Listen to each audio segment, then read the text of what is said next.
Welcome back student हमारे lecture number 3 में। ठीक है, तो बिना देरी से स्टार्ट करते हैं। ये है हमारा लेक्चर नंबर 3। ओ ठीक है, तो हम इसे काफ़ी दिक्कत हो रही थी बच्चों को कि समझने में कि दिखाई कम दे रहा है। तो हम एक काम करेंगे, लेकिन वही चीज़ है कि मैं थोड़ा सा, हाँ, इतना में हम कोशिश करेंगे कि करें। ठीक है, क्योंकि इसका फ़र्क पड़ता है। ठीक है, तो दिस इज़ लेक्चर नंबर 3।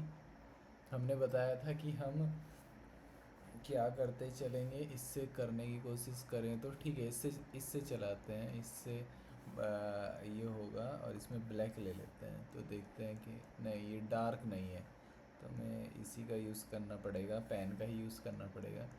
ठीक है, तो मैं कोशिश करूँगा कि ज़्यादा से ज़्यादा आपको विजुअल हो और ऑडियो भी क्लियर करने की कोशिश करूँगा। ठीक है, तो लेक्चर 3 का नंबर है कि हमारा this is the page number of NCERT chapter 1 third. ठीक है, not the exact page number of NCERT, मतलब चैप्टर के हिसाब से तीसरा पेज है। हमने डिसाइड किया था कि हम एक एक पेज पढ़ेंगे। ठीक है, और कोशिश करेंगे कि एवरी क्वेश्चन करें। ठीक है, पर नॉट द सिमिलर। ठीक है, सिमिलर नहीं करूँगा, बट हर तरीके का एक क्वेश्चन जरूर करता चलूँगा जो दिया हुआ है। और ऐसा नहीं है कि बताऊँगा नहीं, बता भी दूँगा, लेकिन क्या बता दूँगा कि आपका if you have any issue, मैं आपको नंबर दे रहा हूँ, आप मुझे इस पर मैसेज भी कर सकते हैं। 8076588920। This is my WhatsApp number, ये आप सिर्फ व्हाट्सअप करेंगे। ठीक है, बट एक चीज़ ध्यान रखेंगे आप लोग कि फर्स्ट आप you have to comment and share the video. ठीक है, आपको शेयर करना होगा, क्योंकि ज़रूरी है कि हर एक के पास पहुँचे ये चीज़। एकदम फ्री है और हर पेज को समझाना ज़रूरी नहीं है कि आप कहीं, मतलब you are, it is not easy to learn और रीड एवरी पेज। तो हम ये फैसिलिटी कर रहे हैं कि इसी वजह से कि हम पढ़ना सीख रहे हैं कि बुक हमें कैसे पढ़ना है। ठीक है, तो ज़्यादा से ज़्यादा शेयर करें, बेल आइकन दबा के रखें, जिससे आपके पास नोटिफिकेशन आ जाए जब भी नई वीडियो। मैं कोशिश करता हूँ, because I am also PhD student, तो मेरे लिए ये नहीं पॉसिबल हो पाता है कि I have to make videos on every day. ठीक है, but it is not possible and not easy. But मैं कोशिश करता हूँ कि विद इन 2 और 3 days I have make at least 1 video. ठीक है, बट ऐसा होगा कि if there is a time, ठीक है, तो मैं ऑब्वियसली जल्दी बनाऊँगा। ठीक है, स्टार्ट करते हैं। तो अब हम पिछले पे इक्विवेलेंस रिलेशन चल रहा था, उसी में डेफिनेशन 4 को पढ़ते हैं। तो डेफिनेशन 4 मेरी क्या बोल रही है कि अ रिलेशन, ठीक है, सॉरी, हाँ, इसे अलग कलर से कर देते हैं। हाँ ठीक है, हाँ, तो a relation R is said to be in a set. ये हमेशा ध्यान रखना, मैं बार बार बोल रहा हूँ कि रिलेशन इन ए सेट का मतलब है कि आप ए को, ठीक है, ए को एक रिलेशन आर से ए में ही रिलेट कर रहे हैं। ठीक है, तभी उसे बोलते हैं a relation R in a set. ठीक है, क्योंकि कभी भी आप रिलेट कर रहे हैं तो आपको एटलीस्ट 2 जनों की ज़रूरत पड़ेगी ना। तो फिर आप ये बोलेंगे कि कौन सा किसका है, मतलब रिलेशन अगर आप फाइंड कर रहे हैं तो 2 सेट तो चाहिए ना किसी भी चीज़ में। अगर आप आपस में भी बात करते हैं तो रिलेशन के लिए एटलीस्ट 2 बंदे तो चाहिए ना। ठीक है, there is a need of 2 guy at least for define a relation. अपने आप से क्या रिलेशन डिफाइन करेंगे कि मेरा नाम सूरज है, तो ये कोई रिलेशन थोड़ी हुआ कि मैं खुद का भाई हूँ। ठीक है, मैथमेटिकली ये सब डिफाइन कर भी देते हैं, बट प्रैक्टिकली ये नहीं है। ठीक है, most of the cases you have to define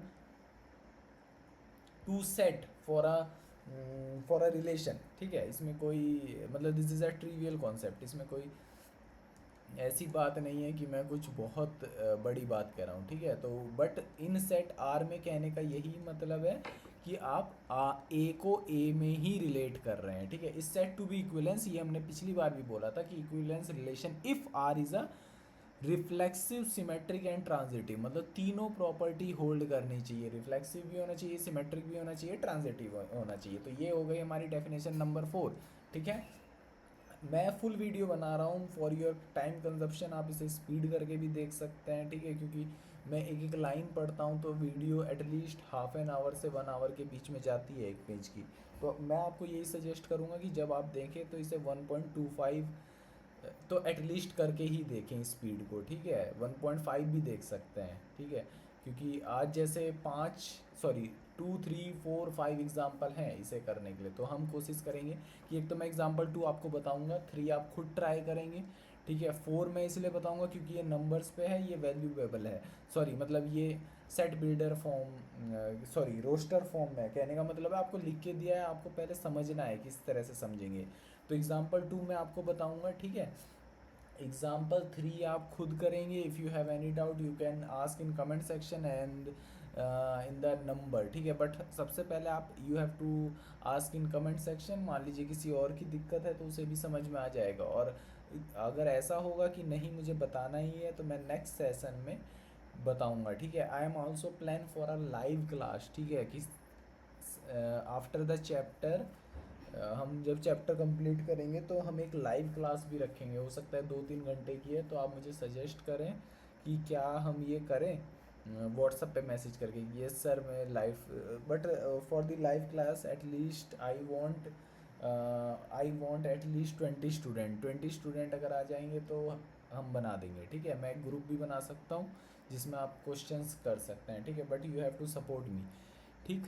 चलिए आगे बढ़ते हैं। तो मैं 2 बताऊंगा, 4 बताऊंगा, और कोशिश करूंगा कि 5 भी बता दूं, ठीक है। तो मैं 3 क्वेश्चन बताने जा रहा हूँ, सॉरी 3 एग्जाम्पल बताने जा रहा हूँ, और एक एग्जाम्पल आपके ऊपर है, ऑब्वियस सी बात है आपको भी ट्राई करना है, ठीक है। जब तक आप खुद से ट्राई नहीं करेंगे तब तक समझ में नहीं आएगा। तो चलिए दूसरा बताते हैं, थोड़ा स्पीड में बताऊंगा।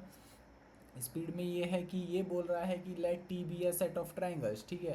टी एक सेट है ट्राइंगल्स का, ठीक है, सेट है ट्राइंगल्स का। हम इसका साइज बढ़ा सकते हैं क्या? 1 मिनट में कोशिश करता हूँ। ओ 100 से ज़्यादा नहीं हो रहा है। 150 पॉसिबल है नहीं, 100 ही इसका मैक्सिमम है, ठीक है। तो ठीक है, क्या कर सकते हैं। तो टी हमारा सेट ऑफ है ट्राइंगल्स का, यहाँ तक समझ में आ गया। ट्राइंगल्स इन अ प्लेन, एक प्लेन, प्लेन मतलब जैसे आपका आर एक प्लेन है, ठीक है, रियल नंबर एक प्लेन है आर, उसे आप बोल सकते हैं आर क्रॉस आर में, ठीक है, एक्स और वाई, ठीक है। या आर क्रॉस आर शायद गलत होगा, मतलब आर अगर हम रियल नंबर सिर्फ एक्स नहीं, आर क्रॉस आर, ठीक है। मेरा एक्स और वाई मतलब उसे प्लेन बोलते हैं, प्लेन में मतलब जहाँ पे आपके पास एक्स और वाई आप पुट करते हैं, ठीक है, जैसे एक्स वाई कोऑर्डिनेट, वो भी एक प्लेन है ना, ठीक है। इन्हें फिर आते हैं with relation R in T, मतलब यही मैं जो रिलेशन डिफाइंड कर रहा हूँ आर, मैं टी में ही डिफाइंड कर रहा हूँ, इसका मतलब मेरा कैसा बनेगा, R T, sorry T relate करेगा वापस से टी में ही, ठीक है। तो रिलेशन कैसा डिफाइंड किया है इन्होंने, रिलेशन डिफाइंड किया है कि r is equal to T1, T2, मतलब T1 T2 से इस तरह से रिलेट होगा, if T1 is congruent to T2, ठीक है। क्वेश्चन मैं थोड़ा जल्दी बताने की कोशिश करूँगा क्योंकि समय काफ़ी जाता है, तो हो सकता है यू है कि आप लेज़ी हों, या मतलब लेज़ी कहने का मतलब है आलस आपको आ सकता है कि भाई बहुत लंबा जा रहा है, इसलिए मैं कोशिश करूँगा। बट टास्क यही होगा कि जितना टाइम पूरा समझाने में लगेगा उतना लगेगा। तो यहाँ पे क्वेश्चन में मेन टास्क ये बोला है कि so that R is an equivalence relation, ठीक है। मतलब इस आर को हमें समझाना है कि ये एक इक्विवेलेंस रिलेशन बना रहा है। तो सबसे पहले डेफिनेशन को याद करते हुए हम करेंगे कि इक्विवेलेंस रिलेशन किसे बोलते हैं। द इक्विवेलेंस रिलेशन हम उस रिलेशन को बोलते हैं, आर तो हमें डिफाइंड है तो रिलेशन तो है, जो रिफ्लेक्सिव हो, सिमेट्रिक हो और ट्रांजिटिव हो, ठीक है। पिछली वीडियो में आप इनकी बेसिक डेफिनेशन समझ सकते हैं, मैंने समझाई थी, यहाँ भी समझाता चलूँगा, ठीक है। तो स्टार्ट करते हैं, रिफ्लेक्सिव ट्राई करते हैं, ठीक है। तो रिफ्लेक्सिव डेफिनेशन क्या बोलती थी, अच्छा मेरी इंग्लिश में हो सकता है मिस्टेक हो तो इसे आप ज़्यादा सीरियस नहीं लेंगे क्योंकि मैं मैथ्स का स्टूडेंट हूँ, इंग्लिश में कमज़ोर ही रहा हूँ, ठीक है। तो रिफ्लेक्सिव रिलेशन उसे बोलेंगे कि if A belongs to set A such that for all, ठीक है, for all A belongs to set A comma A belongs to R, then we say that R is reflexive, ठीक है। Reflexive कहने का मतलब है कि सेट में जितने भी नंबर हैं, ठीक है, वो आपस में रिलेट करने ही चाहिए। अगर वो आपस में रिलेशन मतलब रिलेट करते हैं, ठीक है, तो हम उस मतलब with the help of the given relation, आपने खुद बनाया हो या आपके पास रिलेशन दिया हुआ हो, अगर वो खुद से उस रिलेशन के द्वारा कनेक्ट हैं, मतलब ए कॉमा ए बनाते हैं, मतलब ए खुद से खुद को रिलेट कर पा रहा है, ठीक है, तो उस रिलेशन को हम क्या बोलेंगे, रिफ्लेक्सिव रिलेशन। चलिए इसमें ट्राई करते हैं कि गिवन रिलेशन मेरा रिफ्लेक्सिव है या नहीं। तो द गिवन रिलेशन इज़ कि T1 T2 से तभी रिलेट होगा if T1 is congruent to T2, ठीक है। तो चेक करते हैं कि हमारे पे सेट ऑफ ट्रायंगल है, तो हमने ले लिया late T1 is any triangle, ठीक है, कोई भी ट्रायंगल है। तो एक बात बताइए, कॉन्ग्रुएंट का अगर मैं ग्राफिकल मतलब समझने का कोशिश करूँ तो ग्राफिकल मतलब क्या होता है? ग्राफिकल ये मतलब है कि दो ट्रायंगल को आप कॉन्ग्रुएंट कब कहेंगे, जब आपके पास कोई एक मेथड हो जिससे ये आपस में ओवरलैप हो जाए, ठीक है। वो एस एस एस होता है, वो मैथमेटिकल्स में कई सारे तरीके हैं दिखाने के, बट रिजल्टेंट यही है कि ये आपस में ओवरलैप हो जाते हैं, ठीक है। तो इसी का हेल्प लेके हम करेंगे। अच्छा एक बात बताइए, कोई भी T1 है, it is congruent to T1, भाई खुद से खुद में तो ओवरलैप होगा ही ट्रिवियली, है ना।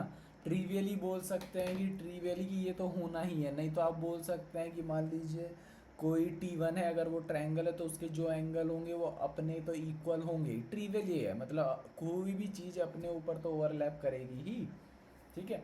तो यहाँ से आप डायरेक्ट बोल सकते हैं क्योंकि कोई भी ट्रायंगल खुद के तो कॉन्ग्रुएंट होता ही है, then T1 is form this type of structure, जिसका मतलब क्या है, T1 is related to T1। और अगर T1 खुद से रिलेटेड है फॉर ऑल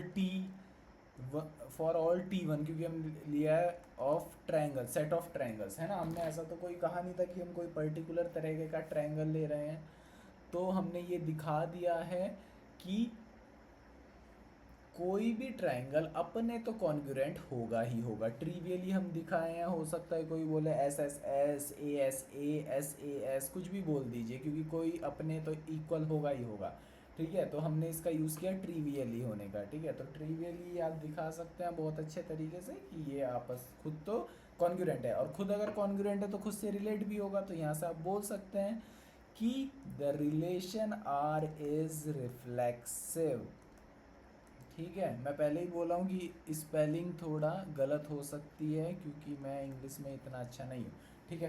तो वो आप ठीक करते हुए चलेंगे। तो रिफ्लेक्सिव हो गया। नाउ अवर सेकंड टास्क हमारा क्या है कि हमें दिखाना है जो रिलेशन है T1 related to T2 such that T1 is congruent to T2, है ना। ये आपस में तभी रिलेट करेंगे जब ये कॉन्ग्रुएंट हो। तो हम यहाँ अब क्या चेक करने वाले हैं, हम चेक करने वाले हैं सिमेट्री, कि ये रिलेशन सिमेट्रिक है या नहीं है। तो सिमेट्रिक क्या बोलता है, जब भी आप ये लिखें अपने याद करने के लिए तो रिकॉल करें बार बार। क्या रिकॉल करेंगे, बार बार अपने क्या बोल सकते हैं, बार बार अपने डेफिनेशन को शुरू में 4-5 बार लिखिए जहाँ भी प्रॉब्लम सॉल्व कर रहे हैं, तो आपको हैबिट हो जाएगी याद करने की, ठीक है। आपको अपने आप याद हो जाएगा, नहीं तो ऐसे याद नहीं होंगे। मैं एक तरीका बताया हूँ। तो सिमेट्रिक बोलता है कि इफ़, ठीक है, A comma B belongs to set A and A related to B, then if B related to A then R is symmetric. ठीक है, ये हटा दीजिए।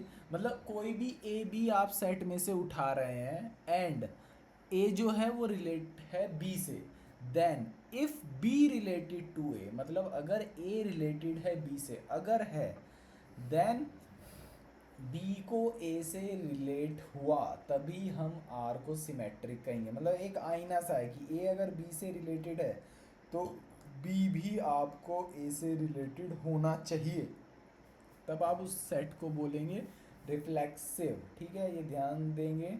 बट ये इफ़ की कंडीशन है, ध्यान रखिए। इफ़ मतलब अगर ये हुआ, अगर ये है ही नहीं तो फिर देखना ही नहीं है। ठीक है, तो ध्यान रखिए ये इफ़ कंडीशन है। मैं बाद में जब क्वेश्चन करूँगा ऐसे दिखाऊंगा जहाँ पे ये होगा ही नहीं, तो वहाँ पे चेक करने की ज़रूरत ही नहीं है। ठीक है, तो सिमेट्रिक उस पर भी हम आएंगे। सिमेट्रिक के लिए अब चेक कर लेते हैं। तो इफ़ T1 कॉमा T2, ये सेट पेयर कब बना रहे होंगे? जब T1 मेरा कॉन्ग्रुएंट है T2 से। ठीक है, अभी मैं दिखा दे रहा हूँ कि अगर ये है तो T2 भी T1 से रिलेट होगा। इसका मतलब यही है ना कि T1 रिलेटेड है T2 से। अच्छा, एक बात बताइए, अगर कोई ट्रायंगल किसी दूसरे ट्रायंगल के कॉन्ग्रुएंट है तो क्या मैं यहाँ से बोल सकता हूँ कि T2 भी मेरा कॉन्ग्रुएंट होगा T1 के? अगर ऐसा है तो ये तो साफ बोल रहा है कि T2 रिलेटेड है मेरा T1 के, है ना। और अगर ये है तो ऑब्वियस सी बात है मैं इसे इस पेयर में भी लिख पाऊंगा। तो यही तो मुझे दिखाना था। ऑब्वियस सी बात है, अगर कोई एक ट्रायंगल दूसरे के कॉन्ग्रुएंट है, इसका मतलब ये है ना कि दूसरा भी पहले वाले के कॉन्ग्रुएंट है। ठीक है, तो यहाँ से आपको ये समझ में दिख रहा होगा कि आर मेरा कैसा हो गया, आर इज सिमेट्रिक। ठीक है, ठीक बात है। अच्छा, अब हम चलते हैं ट्रांजिटिव में। सिमिलरली ट्रांजिटिव में हम प्रॉपर्टी देखेंगे। ये बोलता है A B C, any A B C कोई भी बिलोंग कर रहा है इफ ए में से सेट जो आपने लिया है, जैसे यहाँ पे हमारा सेट क्या है, सेट ऑफ ट्राइंगल्स। ए मेरा रिलेटेड है बी से एंड बी रिलेटेड है मेरा सी से, then if A related to C then we say R is transitive. ठीक है, कहने का मतलब समझना कि इफ अगर आपके पास ये कंडीशन है, इसके लिए सबसे पहले ये चीज़ है कि आपके पास 3 एलिमेंट होने चाहिए। ठीक है, किसी सेट में 3 एलिमेंट ही नहीं है तो क्या इसे चेक कर पाएंगे? नहीं कर पाएंगे। ठीक है, तो ए बी सी ये 3 एलिमेंट अगर आप उठा रहे हैं और आपके पास ऐसी कंडीशन है कि मान लीजिए ए बी से रिलेटेड है और वो बी किसी सी से रिलेटेड है, देन ए को भी सी से रिलेटेड होना पड़ेगा अगर उसे क्या होना है, ट्रांजिटिव होना है। ठीक है जी, अब हम यहाँ देखते हैं कि ये जो गिवन रिलेशन है वो ट्रांजिटिव है क्या। तो मेरा रिलेशन क्या था? रिलेशन मेरा था कि T1 T2 से रिलेटेड तभी होगा सच दैट T1 मेरा कॉन्ग्रुएंट है T2 से। तो अब इसे चेक करते हैं। ठीक है, चेक कैसे करेंगे? चेक कुछ इस तरह से करेंगे कि हम उठा लेते हैं 3 कोई triangle T1 T2 and T3। तो देन हम मानते हैं T1 रिलेटेड है T2 से, जिसका मतलब है T1 मेरा कॉन्ग्रुएंट है T2 से। ठीक बात है, और T2 मेरा रिलेटेड है T3 से, इसका मतलब है T2 मेरा कॉन्ग्रुएंट है T3 से। अच्छा, एक बात बताइए, 3 ट्रायंगल है, ये आपस में कॉन्ग्रुएंट है, ये आपस में कॉन्ग्रुएंट है, तो मैं बोल सकता हूँ ये भी आपस में कॉन्ग्रुएंट है किसी भी प्रॉपर्टी को लेके, है ना। ठीक है, तो यहाँ से आप बोल सकते हैं सिमिलरली कि T1 अगर मेरा कॉन्ग्रुएंट है T2 से, ठीक है, और T2 मेरा कॉन्ग्रुएंट है T3 से, ठीक है, मतलब तीनों आपस में ओवरलैप कर सकते हैं, तो मैं यहाँ से बोल सकता हूँ कि T1 भी मेरा T3 से कॉन्ग्रुएंट होगा। अगर ये पॉसिबल है तो इसका मतलब ये है ही कि T1 मेरा T3 से रिलेटेड है, और यही तो मुझे शो करना था कि T1 मेरा T3 से रिलेट हो करना चाहिए। Then R is transitive. ठीक है, तो और जब ये तीनों प्रॉपर्टी होल्ड करे तब हम क्या बोलते हैं, since R is reflexive, symmetric and transitive, then we say R is equivalence relation। ठीक है जी, तो ये था हमारा फर्स्ट क्वेश्चन। उम्मीद है आपको समझ में आया होगा। अगर नहीं आ रहा है तो आप इसे बार बार एक बार देखेंगे। चलते हैं अपने अब क्वेश्चन नंबर 4 की तरफ। ठीक है,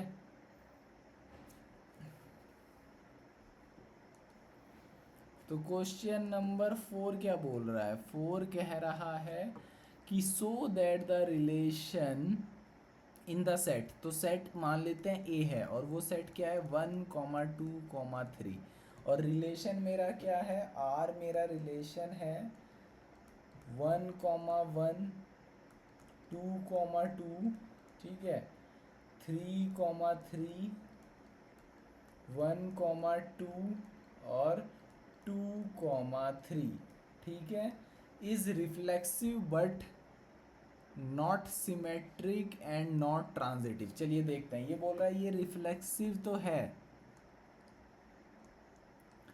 ठीक है, बट सिमेट्रिक नहीं है और ट्रांजिटिव तो बिल्कुल नहीं है, बिल्कुल मतलब नहीं है। ठीक है, तो चेक करते हैं, प्रॉपर्टी चेक करते हैं, तो यहीं चेक करेंगे। ठीक है, तो रिफ्लेक्सिव के लिए मेरे पे क्या होना चाहिए, रिफ्लेक्सिव के लिए मेरे पे होना चाहिए कि for all A belongs to set A comma A belongs to R, ठीक है, तब हम आर को रिफ्लेक्सिव कहेंगे। तो आप ये देख सकते हैं कि अब मैं थोड़ा शॉर्टकट करूंगा जिससे मैं और क्वेश्चन आपको बता सकूं। तो फॉर ऑल आर, तो ए के लिए मेरे पे चॉइस क्या है कि ए 1 हो सकता है, 2 हो सकता है, 3 हो सकता है। इसका मतलब आर के पास क्या क्या होना चाहिए, 1,1 2,2 और 3,3, अगर उसे होना है रिफ्लेक्सिव। ठीक है, तो क्या है 1 2 3, तो आप देख सकते हैं कि उसके पास तीनों चीज है। ठीक है, अगर ऐसा है तो आर कैसा हो गया, मेरा रिफ्लेक्सिव हो गया। तो ये रिफ्लेक्सिव रिलेशन है। तो अब हम चेक करेंगे सिमेट्रिक। ठीक है, सिमेट्रिक क्या बोलता है कि अगर उसके पास A comma B, if the relation have A comma B then it must have B comma A. कहने का मतलब है अगर ए बी से रिलेट करता है तो उसके पास बी कॉमा ए, मतलब बी भी ए से रिलेट करना चाहिए। बट क्या यहाँ है, अभी आपको दिख जाएगा, देखिए इसके पास 1,2 है, मतलब 1,2 belongs to R, but if it अगर इसे if it have to be reflexive sorry symmetric, तो इसके पास 2,1 भी होना चाहिए, है ना, तभी तो हम इसे सिमेट्रिक बोलेंगे। But this condition is not there, तो हम क्या बोलेंगे, then it is not symmetric. ठीक है, और किसी भी रिलेशन को अगर आपको ये बताना है कि सिमेट्रिक नहीं है, या मतलब कोई भी प्रॉपर्टी वो होल्ड नहीं करता है, तो there should be only one example is sufficient to discard this. ठीक है, तो मतलब एक एग्जाम्पल अगर आपके पास है ये बताने के लिए कि वो उस प्रॉपर्टी को होल्ड नहीं करता है, तो पूरी प्रॉपर्टी ही नहीं मानी जाएगी, क्योंकि पूरे पूरे सेट ऑफ मतलब एलिमेंट्स पे बात कर रहा है ना, एलिमेंट्स के ऊपर सेट में से लेने का मतलब मैं सेट में कैसे एलिमेंट ले रहा हूँ, इसके पास कोई रेस्ट्रिक्शन नहीं है। ठीक है जी, चलिए ट्रांजिटिव चेक करते हैं।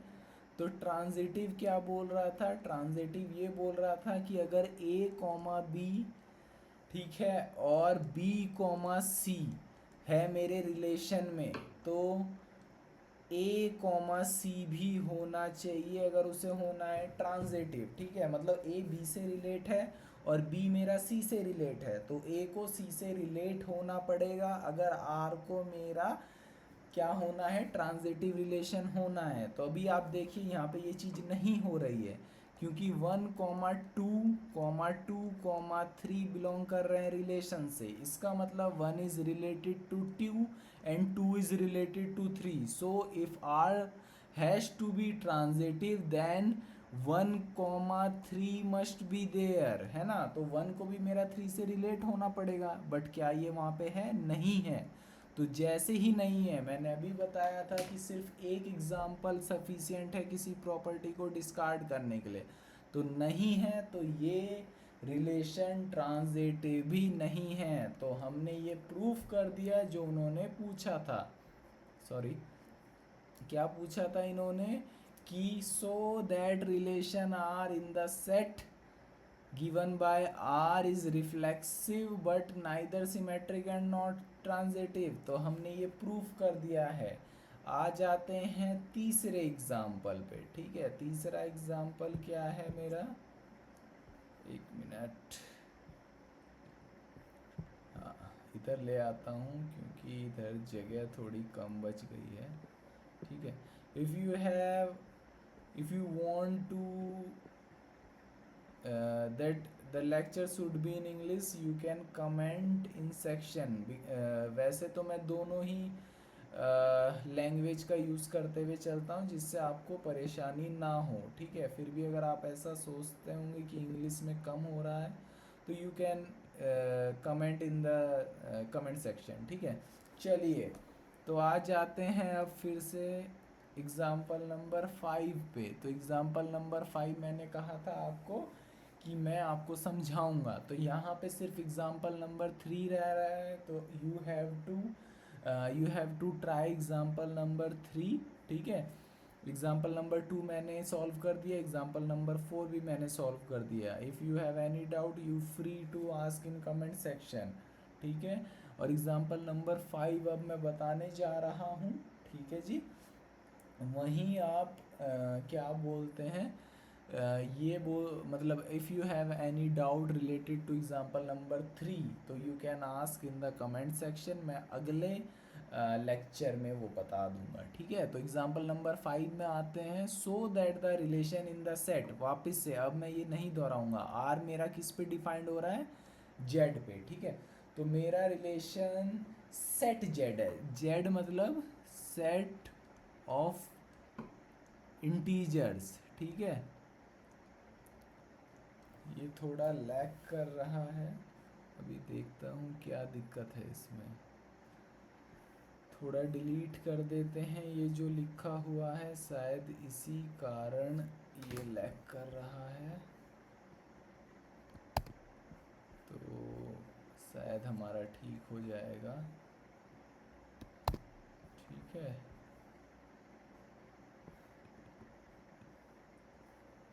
ऐसे नहीं करना चाहिए.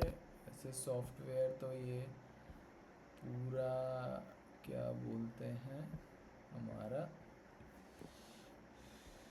हमने, चलिए ठीक है, आ जाते हैं वापस से अपने एग्जाम्पल पे.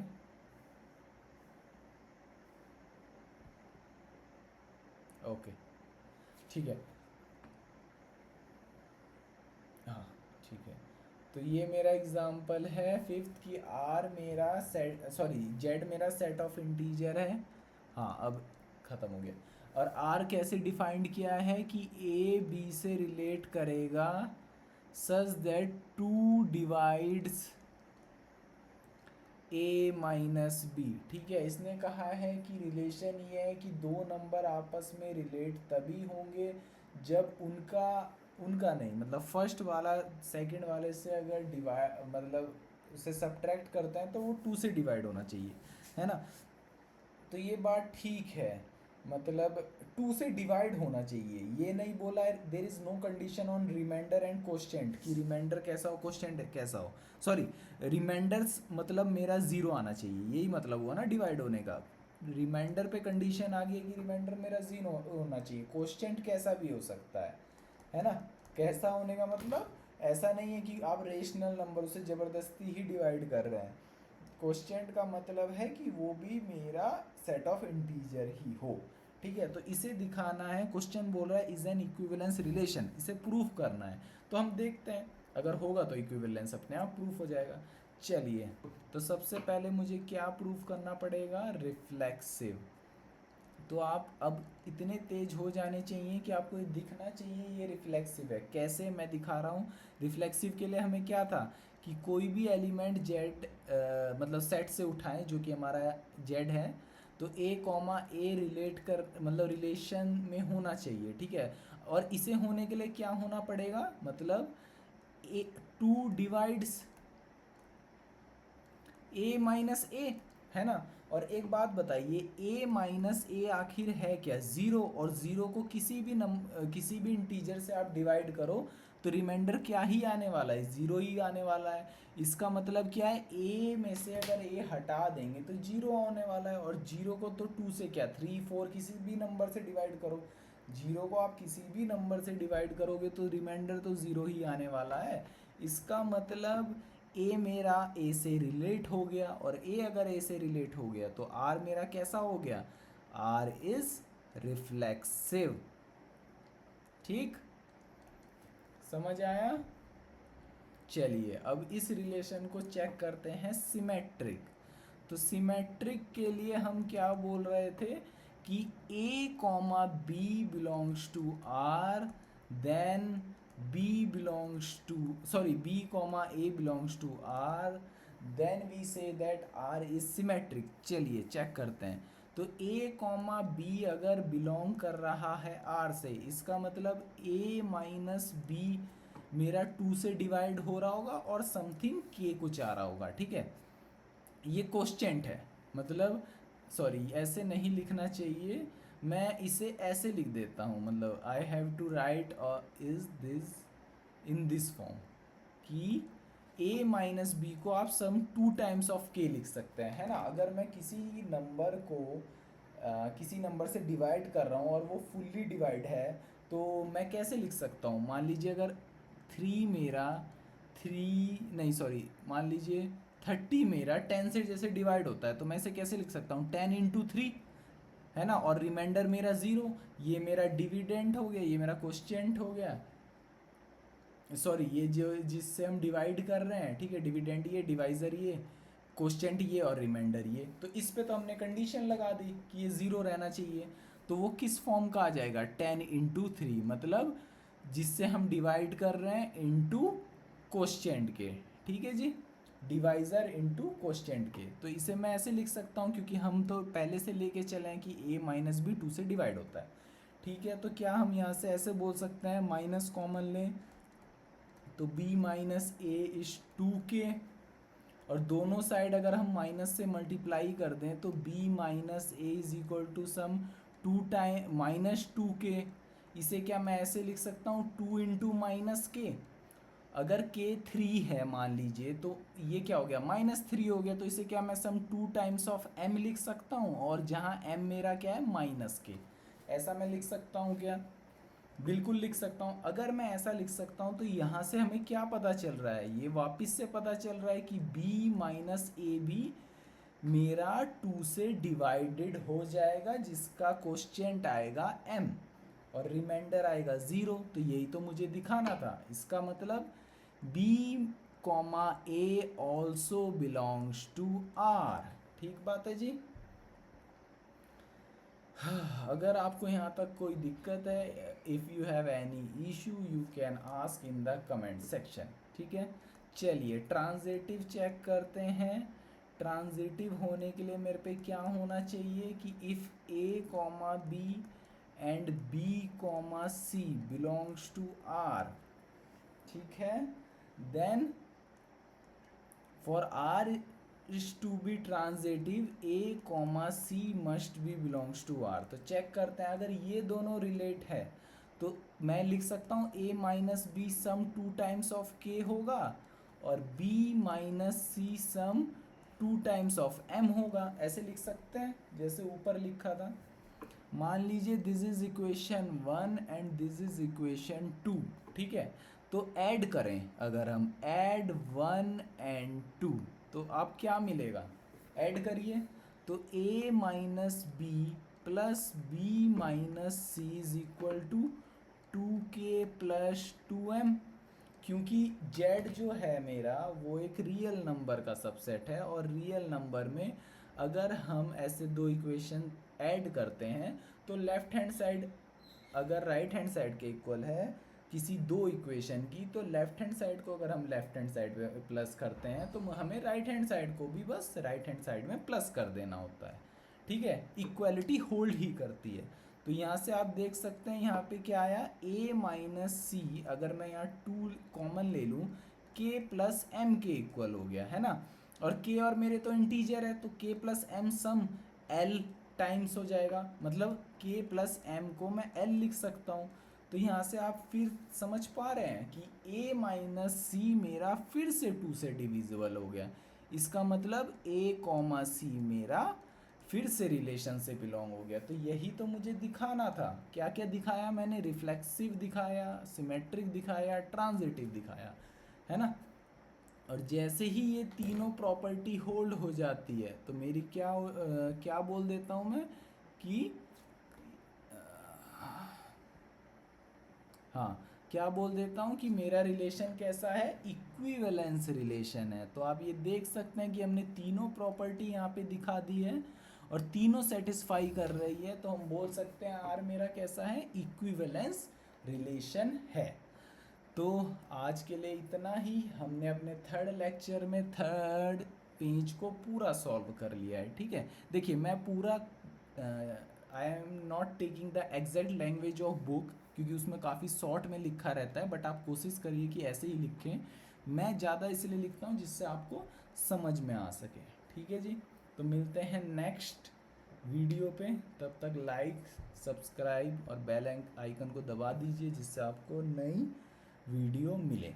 ठीक है, नेक्स्ट वीडियो हम देखते हैं किस चीज़ पे, मैंने अभी तक नहीं देखा है, बट अगर आपको इन सब वालों में दिक्कत है you can ask in the comment section. चलिए ठीक है, गुड बाय।